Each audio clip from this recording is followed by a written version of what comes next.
नमस्कार, आप देख रहे हैं जी बिजनेस। मैं हूं स्वाति रायना। एयर इंडिया धीरे धीरे उस हालत में पहुंच गया लगता है जहां पर उसका इलाज कर पाना मुश्किल दिखता है। लिहाजा वित्त मंत्री अरुण जेटली ने संकेत दिए कि अब इस 50,000 करोड़ रुपए के कर्ज वाले महाराजा से सरकार को मुक्ति पा लेनी चाहिए। लेकिन सवाल है कि आखिर क्या एयर इंडिया को बेच देना ही एकमात्र विकल्प बचा है, और अगर ऐसा है तो इसके लिए कौन जिम्मेदार है? इस पूरे टॉपिक पर की तमाम बारीकियों पर हम बात करेंगे। हमारे साथ कुछ खास मेहमान होंगे, उससे पहले ये रिपोर्ट देखिए।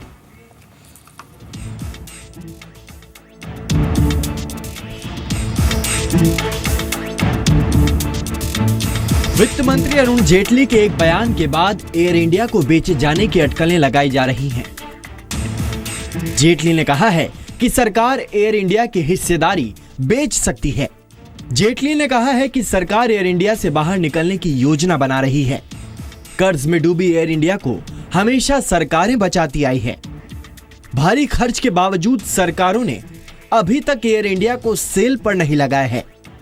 हालांकि वित्त मंत्री जेटली का इशारा कुछ और है। मार्केट शेयर 14% है और 50,000 करोड़ का डेट है। अब बाकी जो एयरलाइन चलती हैं प्राइवेट सेक्टर में, इंडिगो है या स्पाइस जेट है या गो है या जेट है, उसमें आप तो पैसा नहीं लगाते। तो एयर इंडिया चलाने के लिए आपने 50,000 करोड़ लगाया हुआ है। वो पैसा सरकार का, मतलब आपका पैसा है। वो स्कूल एजुकेशन के लिए खर्च हो सकता था। और दुनिया भर में और इस देश में अगर 87% और 86% of the air flying can be handled by private sector, अगर 86% प्राइवेट सेक्टर हैंडल कर सकता है तो 100% भी कर सकता है। जेटली का यह बयान एयर इंडिया के पिछले साल के दावे के बाद हैरान करने वाला है। एयर इंडिया ने 2016-17 के वित्त वर्ष में 105 करोड़ का फायदा दिखाया था। 2007 के बाद से एयर इंडिया ऑपरेटिंग कास्ट के मामले में पहली बार फायदे में रही थी। कंपनी का दावा था कि ईंधन खर्च में कमी और यात्रियों की संख्या बढ़ने की वजह से एयर इंडिया को 10 सालों में पहली बार फायदा हुआ है। हालांकि सीएजी की रिपोर्ट में एयर इंडिया के दावे को गलत बताया गया था। जेटली ने कहा है कि एयर इंडिया के ना रहने से एविएशन मार्केट पर असर नहीं पड़ेगा, क्योंकि अभी 86% बाजार निजी कंपनियों के पास है और वो पूरा सेक्टर संभाल सकती हैं। इस 50,000 करोड़ में से लगभग 20-25 हजार करोड़ तो जो एयरक्राफ्ट्स हैं उसकी वैल्यूएशन है, और बाकी डेट का क्या करना है। कुछ एसेट्स है एयर इंडिया के पास, और इसलिए सिविल एविएशन मंत्रालय पूरे कदम उठा रहा है इन सब पॉसिबिलिटीज को एक्सप्लोर करने की दृष्टि से।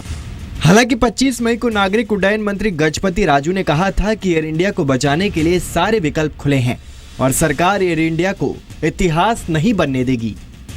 There's nothing that we can rule out. We would like Air India to survive, even if it is under any type of management. We'd like it to survive and continue to serve the Indian people. So priority will be that. It is better than closing it down and generating like Kingfisher closed down. And what has happened? So we don't want Air India to become history. We'd like it to remain with us and work for the Indian aviation. वित्त मंत्री और नागरिक उड्डयन मंत्री की बातें अलग अलग इशारा कर रही हैं। इससे पहले नागरिक उड्डयन राज्य मंत्री जयंत सिन्हा ने कहा था कि एयर इंडिया के कर्जों को कम करने की जरूरत है और इसके लिए एयर इंडिया की ऐसी प्रॉपर्टीज का इस्तेमाल भी हो सकता है जो गैर जरूरी हैं। वैसे हाल में एयर इंडिया ने अपनी 7 परिसंपत्तियों को बेचकर 80 करोड़ रुपए जुटाने की योजना बनाई है। ब्यूरो रिपोर्ट, जी मीडिया। तो महाराजा ऑन सेल, क्या यही एकमात्र विकल्प बचा है एयर इंडिया को बचाने का? हमारे साथ तमाम गेस्ट मौजूद हैं, उनसे ही इस पर राय लेते हैं कि वो क्या समझते हैं कि और क्या विकल्प हो सकते हैं। इस वक्त हमारे साथ हर्षवर्धन एविएशन एक्सपर्ट है, हमारे साथ doctor Sanat Kaur civil aviation expert है, साथ ही मेरे सहयोगी समीर दीक्षित है, और थोड़ी देर में Ambar Dubey ji, partner head aerospace and defence KPMG India, हमारे साथ जुड़ेंगे। हर्षवर्धन जी, सबसे पहले आपसे हम जानेंगे, आपको एयरलाइंस चलाने का अनुभव है, एक पूरा प्रोसेस होता है जिससे गुजरना पड़ता है। एयर इंडिया को एक्चुअली जो बेचने की बात चल रही है, उसके स्टेक को सेल आउट करने की बात चल रही है, आपसे समझना चाहेंगे घाटे में चल रही है एयर इंडिया, क्या यही इसको उबारने का प्रोसेस है? ये एकमात्र विकल्प आपको लगता है? देखिए, एक बड़ी दुखद बात है कि एयर इंडिया की स्थिति दिन पे दिन भयावह होती जा रही है और ये एक ऐसी स्थिति रही कि उर्दू का एक शेर है कि मर्ज बढ़ता ही गया जो जो दवा की।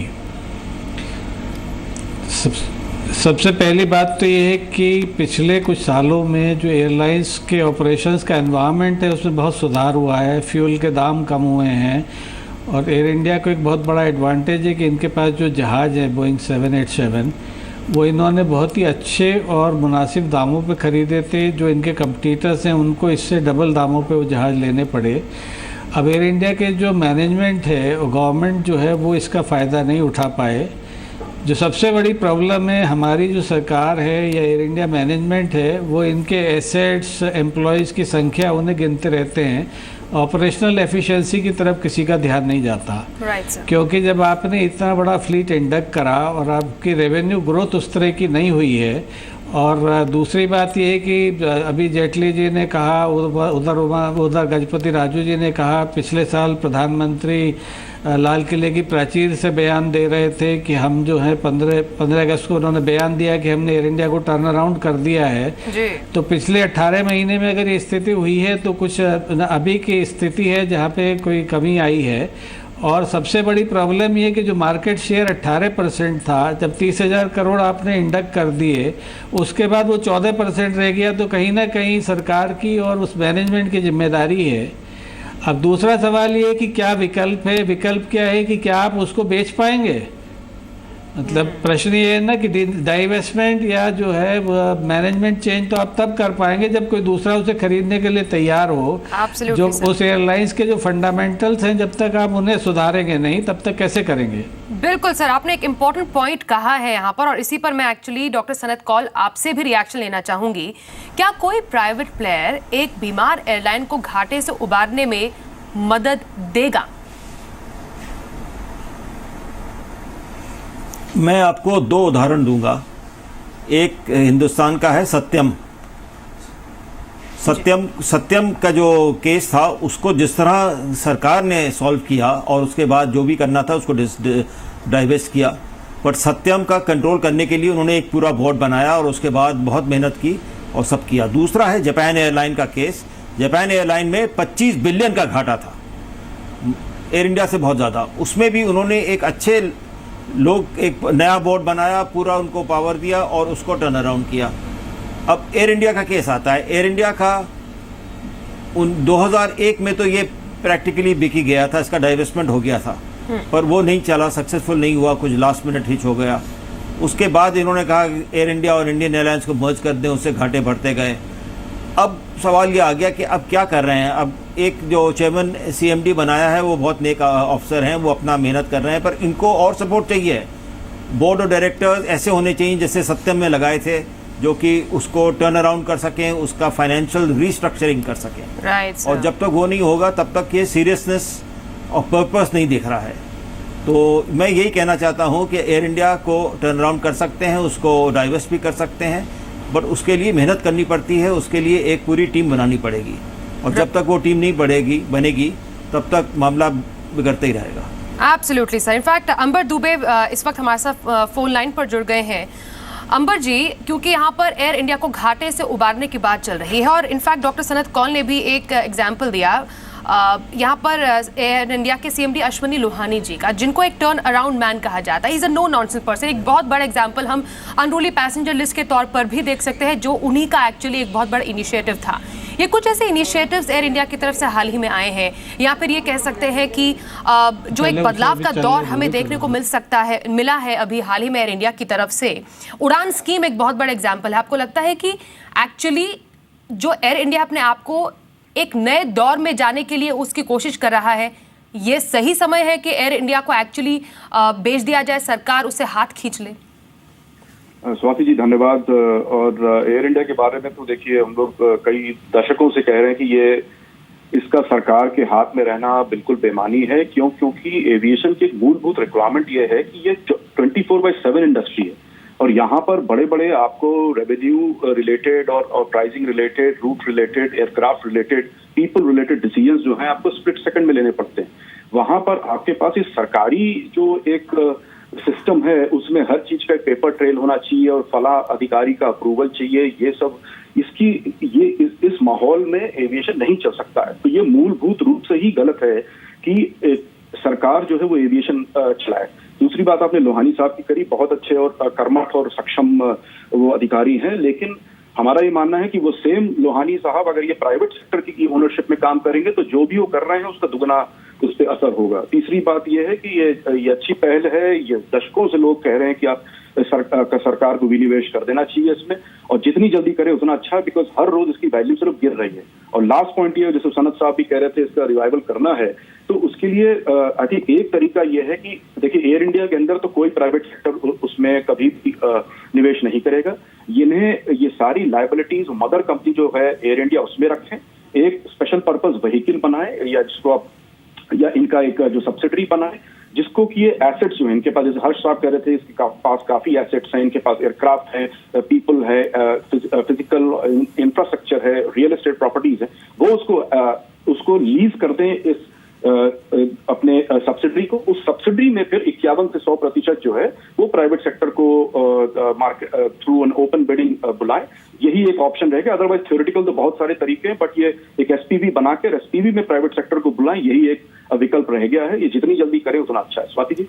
ऑल राइट, अंबर जी आपने कुछ इंपॉर्टेंट पॉइंट्स यहाँ पर कि इनफैक्ट आप इसको सपोर्ट करें कि जितना जल्दी विनिवेश हो वो बेटर होगा एयरलाइंस के लिए। समीर दीक्षित, आपने काफ़ी क्लोजली एक्चुअली इस पूरे मैटर को देखा है, समझा है, कई आपकी जो कंसर्न डिपार्टमेंट्स उनसे बातचीत भी हुई होगी, लेकिन दो नज़रिए हमने अपने सामने देखे हैं। एक तो खुद जो एयर इंडिया के सीएमडी लोहानी जी कहते हैं, जिनको कहा जा रहा है कि हाँ वो एक्चुअली कुछ इसके बारे में कर सकते हैं, कि कंपनी पर लगभग 50,000 करोड़ रुपए का कर्ज है, बोझ तले है, जिस पर पार पाना मुश्किल है। जयंत सिन्हा जी हमसे खास बातचीत में बोलते हैं कि एयर इंडिया की जो हालत है पिछले कुछ टाइम से सुधरी है, हमें एक ग्रेड एयरलाइंस बनाने की कोशिश चल रही है। नागरिक उड्डयन मंत्री गजपति राजू कहते हैं कि डेफिनेटली इसको हम खत्म नहीं होने देंगे। इन तमाम जो डिफरेंट जो हम व्यूज देख रहे हैं उससे क्या मतलब निकाला जाए? देखिए, सरकार इस वक्त जो सरकार का मत है, मेरा यहाँ पे सीधा मतलब है कि जो एविएशन मंत्रालय का मत है वो अभी विनिवेश को लेकर आगे नहीं बढ़ना चाहती है, ऐसा सूत्रों के जरिए हमें पता चला है। और उसके पीछे वजह ये है क्योंकि जब अश्विनी लोहानी को लेकर आए थे तो यही बात आगे रखी थी कि देखिए घाटा है, लेकिन घाटे से उबरने के लिए कोई रातों रात उसमें कोई जादू करके नहीं हासिल किया जा सकता, और जो कदम लगातार उठाने पड़ेंगे वो यहाँ पे उठाए जा रहे, एयर इंडिया के मैनेजमेंट की तरफ से उठाए जा रहे हैं।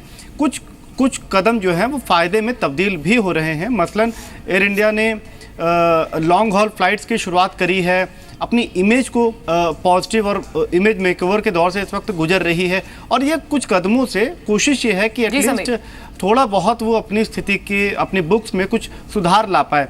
लेकिन हाँ, ये इसके साथ में ज़रूर है कि घाटा है, और जो हर्षवर्धन जी जो इशारा कर रहे हैं कि ये इसलिए भी बहुत बड़ी वजह यह है कि जो ऑपरेशन साइड है एयरलाइन का, उसने उतनी शिद्दत से उतनी सीरियसनेस के साथ रिवाइवल के लिए कदम नहीं बढ़ाता, और वही नतीजा है कि अब यहाँ पर आकर एयरलाइन खड़ी होगी जहाँ पे 50,000 करोड़ का लगभग जो है उस पर बोझ बना हुआ है। और ये किसी एक मैनेजमेंट के बदलाव से या फौरी तौर पे इससे पीछे छूट पाना आसान नहीं होगा। जी स्वाति। बिल्कुल बिल्कुल समीर, इनफैक्ट यहाँ पर हम ये सुनाना भी चाहेंगे अपने दर्शकों को सिविल एविएशन राज्य मंत्री ने क्या कहा है। उसके बाद समीर आप तमाम हमारे गेस्ट से भी कुछ जानना चाहे तो आप पूछ सकते हैं, लेकिन आपको सुनाए कि हमसे खास बातचीत में जी बिजनेस एडिटर मिहिर भट्ट से बातचीत में जयंत सिन्हा ने कहा है कि एयर इंडिया को फिर से महाराजा बनाने की कोशिश हो रही है, और उनके मुताबिक पिछले 3 सालों में एयर इंडिया की हालत में सुधार आया है। सुनिए। पूरा हम लोगों को विश्वास है कि अगले कुछ सालों में, क्योंकि हम लोग बैलेंस शीट को ठीक कर रहे हैं, हम लोग स्ट्रैटेजी ठीक कर रहे हैं, ऑपरेटिंग परफॉर्मेंस ठीक कर रहे हैं, मैनेजमेंट ठीक कर रहे हैं, कॉर्पोरेट गवर्नेंस ठीक कर रहे हैं, सब जो डायमेंशंस होते हैं, सब जो पहलू होते हैं बेहतरीन कॉर्पोरेट परफॉर्मेंस के, उन सब पे हम ध्यान दे रहे हैं। इसलिए हमें भरोसा है कि महाराजा को एक बार फिर हम लोग एकदम शानदार बना देंगे। जो डेट बर्डन जो है उसको जो विरासत में मिला, वो बड़ा एक मैं समझता हूँ भारी बोझ है उसके लिए, मील का पत्थर बना हुआ है। तो इस डेट बर्डन को हम लोगों को किसी तरीके से हटाना पड़ेगा। जैसे हम डेट बर्डन को हटाएंगे, then we will have the resources to invest. तो एक बार फिर से रिवाइव करने की कोशिश। समीर, आपने सुना क्या इन्हीं ये जो बयान दिया है खुद जयंत सिन्हा जी ने, इन्हीं पॉइंट्स को आगे बढ़ाते हुए हमारे साथ जो तमाम गेस्ट है उनसे आप कुछ जानना चाहें? देखिए स्वाति, मेरा सीधा सा सवाल ये है, हमारे साथ जो तमाम गेस्ट हैं, सबसे पहले मैं यहाँ पे अंबर दुबे जी से ये जानना चाहूँगा कि वो विनिवेश के समर्थक हैं, लेकिन एयर इंडिया के कंधों पर जिम्मेदारी महज एयरलाइन चलाने तक की नहीं है। यहाँ पे उसके सोशल ऑब्लिगेशन भी हमने कई बार देखे हैं। कई बार हमने देखा है कि एयर इंडिया जो है आगे आई है और जो छवि है देश की उसको काफ़ी बेहतर बनाए, चाहे नेपाल में रेस्क्यू ऑपरेशन की बात हो या इराक के युद्ध में फंसे भारतीयों को लाना हो। ऐसे कई मौके आए हैं जहां एयर इंडिया ने देश की साख काफ़ी ऊपर पहुंचाई है। ऐसे में जब आप उसको विनिवेश करते हैं, जब आप उसको लगभग एक निजी हाथों में सौंपते हैं, तो क्या इस तरीके की जिम्मेदारियाँ बाकी लोग ऐसा उठाने के लिए आगे आएंगे? मैं अंबर जी से इस पर राय जानना चाहूँगा। देखिए समीर जी, ये मुद्दा कई बार उठाया जाता है और ये मंत्री जी ने भी जो कहा, मैं बड़ी सम्मानपूर्वक यही कहना चाहूंगा कि अगर मैं उनकी जगह होता तो शायद सेम बात करता।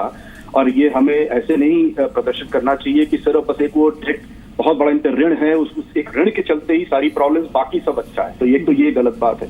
दूसरी बात आपने करी कि ये जो इसकी जो सोशल ऑब्लिगेशंस हैं, एज पर लॉ जो सरकार है वो किसी भी एयरलाइन के कितने भी एयरक्राफ्ट को अपने तहत किसी अगर कोई इमरजेंसी है तो उसको कमांडियर कर सकती है। ऐसा कानून में उनके पास ये अपॉर्चुनिटी है। दूसरी बात ये है कि अगर ये जो इस तरह की रिक्वायरमेंट्स होती है, इराक से यमन से हमें कुछ लोगों को उठाना है शरणार्थी को, तो ये एयरलाइन इसलिए नहीं बनी है। एयरलाइन बनी है कमर्शियल एक्टिविटी के लिए। और अगर किसी को साल में 1 या 2 बार करना है तो आप किसी भी एयरलाइन से प्लेन्स लेकर उसको उसका जो मार्केट रेट है दीजिए उसको। उसके चलते जो कॉस्ट हम दे रहे हैं ये सब सच्चाई को छुपाने के तरीके हैं कि साल में अगर 3 बार मैंने उसको किसी नेपाल या यमन के लिए दिया तो उसलिए उसको सरकार का 30,000 करोड़ का जो करदाताओं का जो पैसा है वो उसमें डालना सही है। ये गलत बात है। Swati, all right. In fact Harshvardhan ji, ये सिर्फ अभी की बात है, पिछले 15 सालों की हम बात कर रहे हैं, जब से यूपीए जो सरकार थी वो शासन में थी, जब से एयर इंडिया का घाटा शुरू हुआ। आपको लगता है ये तमाम सरकारों का पिछले सरकार से अब तक एक फेलियर रहा है कि एयर इंडिया जो कि देश के एयरलाइंस है उसको रिवाइव करने में वो कामयाब नहीं रही है? स्टेप काफी पहले उठा लिए जाने चाहिए थे। देखिए, सबसे पहली बात यह है कि ये जो 50,000 करोड़ का ऋण है इसको बार बार आप प्रयोग कर रहे हैं। मैं सारे देश को और आपके दर्शकों को ये बताना चाहूँगा कि जो 30,000 करोड़ का पैकेज एयर इंडिया को दिया गया था वो इस मर्जर और इस एयरक्राफ्ट परचेज के लॉसेस को ऑफसेट करने के लिए दिया गया था। ये अफसोस की बात है कि उस सारे पैसे को इन्होंने ऑपरेशनल लॉसेस में फर्दर गला दिया, जिस पैसे को उन्हें कन्वर्ट करके एयर इंडिया को अब तक सुदृढ़ हालत में लाना था वो जो है उसको हमने प्रयोग नहीं करा। अब यूपीए के और एनडीए का सवाल नहीं है। एयर इंडिया, इंडियन एयरलाइंस हर तरह की सरकारों से गुजर चुकी है और जैसे मैंने कहा कि वो उसकी स्थिति बद से बदतर रही। और मेरा मानना है कि ये खाली एयर इंडिया के मैनेजमेंट के लिए चैलेंज नहीं, कहीं ना कहीं देश की सरकार के लिए भी चैलेंज है, क्योंकि जो एक सुदृढ़ सरकार होती है वो अपने पब्लिक सेक्टर संस्थानों को सुदृढ़ करती है और उनको अच्छी तरह चलाती है। तो ये कहीं ना कहीं उन पर भी एक प्रश्न चिन्ह लगाता है, क्योंकि ख़ासतौर पे पूरा देश जानता है कि एयर इंडिया का मैनेजमेंट अपने आप में निर्णय नहीं ले पा रहा है, उसको कहीं सरकार से और मिनिस्ट्री से निरंतर संपर्क बनाए रखना पड़ता है। तो आप उनको अकेला रिस्पॉन्सिबल नहीं कर सकते। पर पिछले 2 साल में जो ऑपरेशनल डेफिशिएंसी आई है उसकी जिम्मेदारी तो वर्तमान मैनेजमेंट पे ही जाएगी। अगर आप ये देखेंगे, रोहित नंदन ने जब टर्न अराउंड करा था वो सारे फंडामेंटल्स इम्प्रूव हो गए थे और पिछले 2 साल में डिस्पाइट के फैक्ट के इकोनॉमिक पैरामीटर्स कहीं बेहतर हुए हैं। वो जो आपकी फ्यूल कॉस्ट है वो कम हो गई है, ऑपरेशनली आपको फाइनेंशियल सपोर्ट मिली, उसके बावजूद आपके पैरामीटर्स ख़राब हुए हैं और हम उस सेविंग को भी बचा नहीं पाए जो फ्यूल सेविंग हुई। तो कहीं ना कहीं हमें उसके ऑपरेशंस को क्लोजली देखना होगा और मैनेजमेंट को उसकी जिम्मेदारी लेनी होगी। जी डॉक्टर सनत कौल, कुछ अगर हम अंतर्राष्ट्रीय एयरलाइंस के अगर एग्जांपल्स दें तो ब्रिटिश एयरवेज हमारे पास एग्जांपल है जिसका निजीकरण हुआ है फरवरी 1987 में। 1992 में ऑस्ट्रेलिया की सरकारी एयरलाइंस कंटास का निजीकरण हुआ। एयर फ्रांस में सरकार की सिर्फ 18% हिस्सेदारी है। केएलएम में नीदरलैंड सरकार की 6% हिस्सेदारी है। तो ऐसे एग्जाम्पल्स अगर सामने आते तो एयर इंडिया के लिए आपको लगता है कि एक्चुअली ये एक अच्छा फ्रूटफुल कदम साबित होगा विनिवेश का?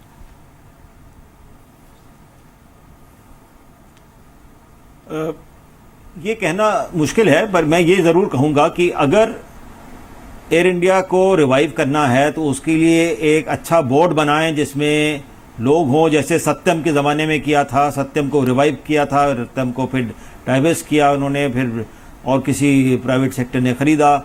मैंने जापान एयरलाइन का केस दिया कि जहाँ की $25 बिलियन का घाटा चल रहा था और उसको कोई 24 महीने के अंदर रिवाइव किया है, क्योंकि सब ने मिल के किया है। यहाँ मुझे लगता नहीं कि टीम है कोई जो काम कर रही है। वो कभी मिनिस्ट्री में आ जाते हैं, कभी वो हो जाता है, पर एक कोई इंडिपेंडेंट टीम होनी चाहिए जो रिवाइवल के लिए काम करे। अगर वो सीरियसली काम करे, जैसे और हो चुका है पहले और हिंदुस्तान में भी हो चुका है, तो फिर हो सकता है। मुझे पूरा इसमें विश्वास है कि ये हो सकता है, पर अब क्यों नहीं हो रहा है इसका मैं जवाब नहीं दे सकता हूँ। स्वाति, एब्सोल्युटली। इनफैक्ट समीर दीक्षित, आपने जो तमाम नुमाइंदों से बात की है, क्या इस पर एक्चुअली विचार हो रहा है? जैसे हमारे तमाम गेस्ट की तरफ से भी ये इंडिकेशन आया कि क्यों ना एक ऐसी कमेटी बनाई जाए, एक ऐसी सब्सिडरी बनाई जाए जिसके थ्रू एक्चुअली एयर इंडिया को रिवाइव करने का ये प्लान बनाया जाए, रादर देन टोटली इसको प्राइवेट हाथों में देने के। जी बेशक इस तरीके के विचार मंत्रालय के सामने भी आए हैं, और यहाँ नहीं, मतलब इसके पहले जब एनडीए की सरकार रही है तब भी इस तरीके का विचार अरुण जेटली के पास भी था कि क्या मैनेजमेंट के रिवाइवल से, नई टीम बनाने से क्या एयर इंडिया को सुधारा जा सकता है। तब भी इस पर ना कोई ठोस कदम उठाया गया और स्थिति जैसे थी उसी को आगे बढ़ने दिया, और घाटा जिस तरीके से आगे बढ़ रहा है वो मल्टीप्लाई होता रहा। और अब जाकर सरकार को ऐसा लगता है कि विनिवेश ही एकमात्र रास्ता बचा है जहां वो इस एयर इंडिया ब्रांड को बचा सकते हैं, और साथ ही इसके जो घाटा है उससे उबरने में उनको मदद हासिल होगी। लेकिन अभी कुछ दर्शक जो जानना चाह रहे थे इस पूरे प्रोग्राम के जरिए, वो सीधा और एक बड़ा आसान शब्दों में ये समझना चाह रहे थे कि जब एनवायरनमेंट सेम है एविएशन में, एविएशन सेक्टर की ग्रोथ हो रही है और सभी के लिए स्थितियां लगभग एक बराबर हैं, तो ऐसा क्यों है कि एयर इंडिया लगातार पिछड़ता जा रहा है, जबकि बाकी एयरलाइंस, चाहे वो इंडिगो हो या फिर अन्य एयरलाइन हो, वो बेहतर प्रदर्शन करती हुई नजर आ रही हैं। इस पर जरूर एक्सपर्ट अगर राय दे तो डॉक्टर सनत कौल, बहुत क्विकली आपसे इनफैक्ट इस पर एक ओवरव्यू लेना चाहेंगे। देखिए, एयरलाइन की एफिशिएंसी एक मैनेजमेंट का मामला है। अभी इनका जो शेयर ऑफ पैसेंजर्स है वो गिर रहा है, इसलिए इसमें कोई रीज़न नहीं है कि क्यों मैनेजमेंट को अगर पूरी मदद नहीं मिलती है तो कैसे वो आगे बढ़ेंगे। ये लेगेसी एयरलाइन है, इसकी बहुत प्रॉब्लम्स हैं, उसको सॉर्ट आउट करने के लिए एक अच्छा बोर्ड आना चाहिए, फाइनेंशियल एक्सपर्ट्स आने चाहिए, मैनेजमेंट एक्सपर्ट्स आने चाहिए, उसी हिसाब से कुछ ये टर्न अराउंड होगा। एक इंडिविजुअल पे छोड़ना कि आप टर्न अराउंड करो बहुत मुश्किल का काम है। और अंबर, आपने भी इनफैक्ट यही एक राय दी थी, this is the only way out for Air India to survive and revive. हाँ स्वाति जी, मैं वही चीज रिपीट कर दूंगा फिर से कि ये जितनी जल्दी अपना हाथ छोड़े उतना अच्छा है, नहीं तो एयर इंडिया सिर्फ और बद से बदतर ही होता जाएगा। थैंक यू सो मच तमाम एक्सपर्ट्स का हमारे साथ जुड़ने के लिए और राय रखने के लिए सामने के आखिरकार एयर इंडिया के लिए क्या विकल्प आगे सामने बचे हैं। लेकिन ये तो सच्चाई है कि एयर इंडिया का सर्वाइवल और रिवाइवल बहुत जरूरी है, क्योंकि इसके साथ हमारे देश का नाम जुड़ा हुआ है। इसके साथ इस खास पेशकश में बस इतना ही। देखते रहिए जी बिजनेस।